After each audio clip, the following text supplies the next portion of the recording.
Salut à tous, c'est Spirit. Aujourd'hui, pas de Geek Story classique, mais un hors-série. Vous avez vu un peu comment je retarde à mort le Geek Story 4 ? Bref, vous avez été très nombreux à me dire dans les commentaires des théories qui vous semblaient plus probables que les miennes. Les épisodes hors-série seront là pour faire valoir vos théories à vous, qu'elles me semblent probables, ou non. Mais en cherchant un peu, j'ai également trouvé d'autres théories qui pouvaient tenir la route et qui méritaient qu'on s'attarde un peu dessus. Évidemment, en plus de vous expliquer ces nouvelles théories, je vous donnerai mon avis dessus et si je les juge probables ou non. Car je considère mes propres théories comme étant seulement probables et non étant la seule vérité. Si par exemple je ne cesse d'affirmer que Joris est un dragon, c'est tout simplement parce que c'est ma théorie, bien que je rappelle à plusieurs moments que ce n'est qu'une théorie et pas la vérité détenue uniquement par le Saint Raptor Jésus. On s'éloigne un petit peu du sujet. Bref, désolé, mais dans cet épisode, je ne parlerai pas des théories que vous m'avez proposées sur Angel Beats. Pour la simple et bonne raison qu'elles se ressemblent souvent toutes, et qu'en plus, je m'en excuse, mais je les ai pas toujours toutes comprises. Gomenasai. Donc, commençons par Joris. Théorie numéro 1, Joris est un Zobal. Les arguments de cette théorie sont le nez de Joris dans Wakfu, qui semble fait de bois, et ses chaussures légèrement recourbées comme celles des Zobals. Ouais, ça fait très peu d'arguments tout ça. Au vu du nez de Joris, de sa couleur, cela signifierait qu'il porterait en permanence le masque psychopathe. C'est le seul qui soit de la même couleur que le nez de Joris. Il aurait donc coupé les cornes de son masque ? Non. Cette théorie pouvait éventuellement tenir la route jusqu'aux OAV et la série Dofus. La bouche de Joris y est dessinée, preuve qu'il ne porte pas ce masque. Et aucun des deux autres masques Zobal ne peut être celui du nez de Joris. Et puis, s'il était simplement un Zobal, pourquoi cacher son visage ? Cela n'aurait aucun intérêt. Je place donc cette théorie à 2 sur 10 sur l'échelle de probabilité. Théorie numéro 2. Joris représente une nouvelle classe. Évidemment, cette possibilité n'est pas et ne sera jamais impossible. Dans un monde comme celui du monde des 12, dont l'histoire ne cesse d'évoluer, Joris peut bien évidemment être le représentant d'une classe pouvant expliquer le fait qu'il cache son visage. Mais, je sais pas, je trouve ça bien trop facile en fait. D'accord, ce serait une bonne opportunité pour révéler une nouvelle classe dans les jeux, mais il faudrait en fait que cette classe ne soit pas jouable, sinon ça deviendrait presque pas logique. Joris est l'un des très rares personnages, dans l'univers des 12, à cacher entièrement son visage. L'existence d'une communauté rassemblant des gens de cette nouvelle classe est quasi impossible, sinon elle aurait déjà été remarquée. Bien sûr, Ankama a su trouver des explications à l'arrivée des steamers et des héliotropes. Encore que celles des héliotropes m'échappent encore un petit peu, vu qu'ils sont déjà là à l'âge des Dofus, ce qui devrait techniquement créer des chamboulements temporels absolument pas possibles. Mais là, ça deviendrait presque un running gag à force, la nouvelle race qui arrive comme ça, hop, en un claquement de doigts. Après, si cette classe est non jouable, je dis pourquoi pas ? Prenons par exemple les Ujinak, personnages amicaux dans la série Dofus, mais injouables sur les jeux. Là, leur implantation dans la série marche sans problème. Donc pour moi, elle est à 5 sur l'échelle de la probabilité. Théorie numéro 3. Joris est en fait Gilp. Cette théorie aurait pu être probable si un élément ne venait pas tout détruire. Gilp est un petit héliatrope, donc niveau taille, cela pourrait correspondre avec celle de Joris. Il pourrait avoir trouvé un stratagème pour cacher sous sa capuche ce que son bonnet est censé cacher, bien que je n'y crois pas trop. Seulement voilà, Gilp est mort durant la guerre contre les mécasmes, mais pas son frère Balthazar, ce dernier ayant survécu et se trouvant sur Emrub. On sait que Balthazar n'est pas revenu à la vie avec son Dofus, car il se rappelle de la guerre des mécasmes, ce qui serait impossible s'il était mort. Gilp ne peut donc pas être né à l'âge des Dofus, donc Joris n'est pas Gilp. Probabilité 0. Théorie numéro 4. Joris est un héliotrope. Il est quasi impossible que Joris soit un héliatrope. Mais pourquoi pas un héliotrope après tout ? On ne sait que peu de choses sur eux, si ce n'est qu'ils maîtrisent le Wakfu et qu'ils ont été créés à l'effigie de Yugo, leur roi-dieu. C'est tout ce qu'on sait. Peut-être leur chapeau cache-t-il une chose différente que celle que cachent les héliatropes. Peut-être n'ont-ils des chapeaux que pour ressembler à leur roi-dieu et non pour cacher quelque chose. Seulement, encore une fois, on ne voit pas Joris user du Wakfu. En plus, les héliotropes ont la peau blanche, mais vraiment blanche. Et non Joris, il a la peau bleue. Enfin, Joris était là avant que Yugo n'utilise les Dofus héliotropes, et donc avant que les héliotropes n'apparaissent. Joris ne peut donc pas être un héliotrope. Probabilité 0. Théorie numéro 5. Joris est le gardien du Dofus Seben. Cette théorie est possible, mais avant de l'expliquer, Je tiens juste à dire que, seule, elle ne tient que moyennement la route sur l'identité de Joris, puisqu'elle n'indique pas sa classe ou quoi que ce soit. Cette théorie date d'il y a quelques mois et a circulé un peu partout sur le web. Un site anglais, désolé mais je sais pas duquel il s'agit, a publié un nouveau résumé sur le film Dofus, dans lequel il est dit que Joris serait involontairement le maître du Dofus Eben. Je ne dis pas que cette théorie est impossible, encore une fois, seul le film nous dira le fin mot de l'histoire. Mais quelques détails me chiffonnent et me poussent presque à crier au fake. Premièrement, le nom de famille de Joris y est indiqué. Pour ma part, je m'attendais à ce que son nom soit Crépin comme Kérubim, ça serait logique vu que c'est celui qui l'a adopté. Ou encore, son nom de famille aurait aussi pu être Jürgen, puisque le premier nom du film Dofus devait être Joris Jürgen. Ou Jürgen, Jurgen, enfin prononcez-le comme vous voulez. Sauf qu'ici, son nom est Wiles. Pourquoi ne pas avoir gardé Jürgen? D'autant que ça sonne mieux, franchement. Joris Wiles, Joris Jürgen, c'est plus la classe. Oui bon, ok, je sors. Autre chose, Ankama nous a souvent montré qu'il savait garder le suspense. C'est ainsi qu'on donne l'envie au public de voir à tout prix le film. Je prends par exemple l'épisode 26 de la saison 2 de Wakfu. Un trailer nous montrait qu'on allait enfin savoir ce que cachait le chapeau des héliotropes, mais sans nous dévoiler ce que c'était. En plus, on nous promettait un combat plus qu'épique, et cela en nous donnant des images au compte-gouttes. Ainsi, on était là à se dire « Waouh, vivement qu'il sorte, je veux savoir !» Seulement là, le résumé du film donne énormément de détails, des détails trop importants, et ça, Ankama ne l'aurait pas laissé passer, surtout pour un film.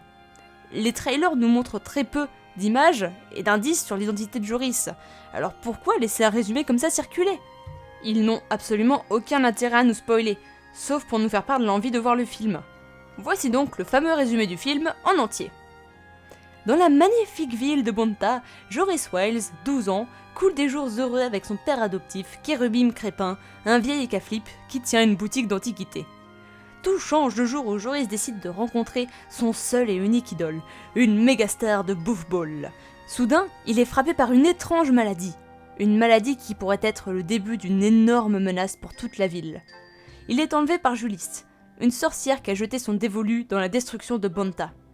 Julis est la seule à savoir que Joris est le maître involontaire du Dofus Eben. Un œuf de dragon dont la puissance peut faire de ses rêves les plus fous une réalité. Avec l'aide de ses nouveaux compagnons, Joris va enfin être en mesure de prouver sa valeur en tant que seule personne pouvant sauver Bonta. Et voici comment je pense que le résumé devrait être. Dans la magnifique ville de Bonta, Joris Wiles, 12 ans, coule des jours heureux avec son père adoptif Kérubim Crépin, un vieil écaflip qui tient une boutique d'antiquités. Tout change le jour où Joris décide de rencontrer son seul et unique idole, une mégastar de bouffball. Soudain, il est frappé par une étrange maladie, une maladie qui pourrait être le début d'une énorme menace pour tout Bonta. Avec l'aide de ses nouveaux compagnons, Joris va enfin être en mesure de prouver sa valeur en tant que seule personne pouvant sauver Bonta de Julis, une sorcière maléfique. Oui, je sais, je parle super vite. Vous voyez, je n'ai fait que retirer 3 phrases, et là, on a du suspense. Là, le public se pose des questions. Et surtout, on n'a pas de spoil. Car pour moi, désolé, mais révéler aussitôt que Joris est le protecteur du Dofus Eben, ce n'est absolument pas logique.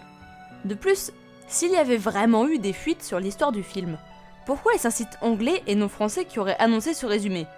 Là non plus, ça me semble pas logique. Enfin, à ce que je sache, ce résumé n'a jamais été confirmé par Ankama. Donc sa véracité n'est pas prouvée. Encore une fois, je ne dis pas que c'est impossible. Dans le second trailer du film, le Dofus Eben est bien mentionné.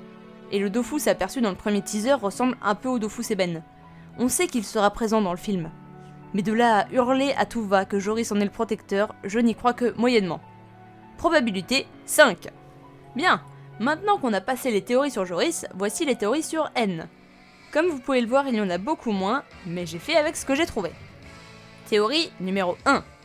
N est une machine, voire un cyborg. Non, ce n'est pas une blague du tout. Cette théorie reprend pas mal des arguments de la théorie de Zoroark, mais pas tous.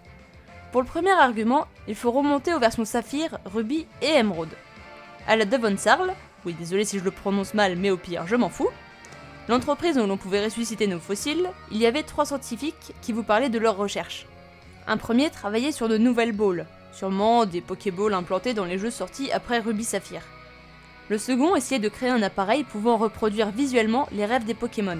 Il faudra attendre quelques années pour que son projet voie le jour sous le nom de Dreamworld. Enfin, le dernier nous dit Nous concevons un appareil permettant de communiquer avec les Pokémon, mais ce n'est pas très glorieux. Vous voyez où je veux en venir. Dans les jeux, qui ou quoi peut communiquer avec les Pokémon? Si, c'est bien N. En plus, son vrai nom, Natural Harmonia Gropius, peut faire penser à un nom de projet. Natural Harmonia voulant littéralement dire harmonie avec la nature. Bon, j'ai eu beau chercher, pas moyen de trouver ce que Gropius pouvait signifier, désolé. Ensuite, il doit avoir quoi? 19, 20 ans? Enfin, vous trouvez pas ça bizarre quand même qu'il soit déjà surdoué en maths? Ok, il a passé sa vie enfermé, et des gens ont passé leur vie à lui apprendre plein de trucs. Mais quand même, vous le croisez à peine qu'il vous parle d'équations. À part une machine, qui peut aimer les maths? Qui? Personne n'aime les maths, personne! Oui, là c'est la littéraire qui est en moi qui s'exprime. En plus, si je ne me trompe pas, et si je me trompe, les mathématiciens se feront un plaisir de venir me bâcher dans les commentaires, les maths ont un rapport avec son nom, n. N est une variable de la chaîne de Markov, oui je le prononce très mal je m'en doute, qui permet de se déplacer dans le futur avec cette formule ultra méga simplifiée parce que je n'y pige strictement rien. N plus X. Hasard? Autre détail, son Rubik's Cube. Qui aime les Rubik's Cube à part les machines? Qui? Ok, je me calme. Il est probable que ce cube renferme un secret. Ce serait un genre de casse-tête 3D qui serait un peu comme le cœur de Deoxys, qui renfermerait une source d'énergie. Celle qui permettrait à N, notre cyborg préféré, de ne pas tomber en panne en plein combat, et qu'on ne devrait par conséquent ne jamais ouvrir sous peine de le voir se désactiver, mourir, enfin tout ce que vous voulez. Je parle de casse-tête, déjà parce que ça ressemble vachement à un Rubik's Cube, mais aussi parce que durant le développement des jeux noirs et blancs, le cube était beaucoup plus complexe, mais il a été simplifié. Regardez bien les croquis en haut. Un cube et une clé. Ça avait forcément quelque chose à cacher. Enfin, il suffit de reprendre les arguments de la théorie de Zoroark, les paroles de Getis et des Muses pour ne citer que celle-là. Aussi, un des sages de Porionneuve rajoute dans Noir et Blanc 2. Seigneur N est doté d'un cœur supérieurement compréhensif envers les Pokémon. Hélas, ce talent ne s'étend point aux arcanes du cœur humain. Pour expier les terreurs qu'il a infligées à Unis lorsqu'il était roi de la Team Plasma, une période qu'il regrette fort, il est parti en grand secret sur les routes en compagnie du Pokémon des légendes afin de parfaire son être. Il dit clairement que N a un cœur différent, voire même supérieur à celui des humains. Il ne voit pas N comme une simple machine, comme pourrait le penser Getis, mais clairement comme une IA capable de ressentir des émotions et de vouloir se développer. Probabilité 7 sur 10.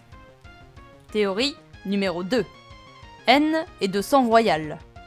Ça peut vous sembler bizarre dit comme ça, et pourtant ce pourrait bien être la réalité. Ok, il est le roi de la Team Plasma, mais il pourrait que ses ancêtres aient vraiment été des rois. Vous vous rappelez des ruines des abysses? On pouvait y trouver d'étranges messages écrits dans une langue pas très compréhensible. Eh bien, il s'agit d'un poème qu'on a réussi à traduire. Je ne vous le lis pas en entier parce qu'il est bien trop long. Vous trouverez dans la description un lien pour le lire et pour en savoir plus à ce sujet. Cet amas de signes incompréhensibles serait donc un poème qui parlerait d'un roi antique, dont la description qui y est faite ressemble étrangement à celle de N. Ce roi parlait à tous les êtres, donc humains et Pokémon, était un héros de la réalité ou de l'idéal, bref, il y a un paquet de ressemblances avec notre petit N. Getis et N seraient donc tous deux des descendants d'une longue lignée de rois. La destinée de N était déjà toute écrite. Probabilité 8 sur 10. Je finirai juste sur N en revenant sur la théorie de Zoroark, car j'ai trouvé un dernier élément entre temps. Attention, ça va aller très vite. Donc, ça, c'est un Zoroark Shiny, et ça, c'est N en négatif. Vous voyez où je veux en venir? Bref, ce hors-sujet de Geeks Theory est maintenant terminé. N'hésitez pas à aimer la vidéo, à vous abonner et à la partager à tous vos amis. N'hésitez pas à me proposer toutes vos théories, et peut-être qu'elles auront leur place dans un prochain hors-série. Tout ça pour vous dire merci d'avoir regardé, et à très bientôt!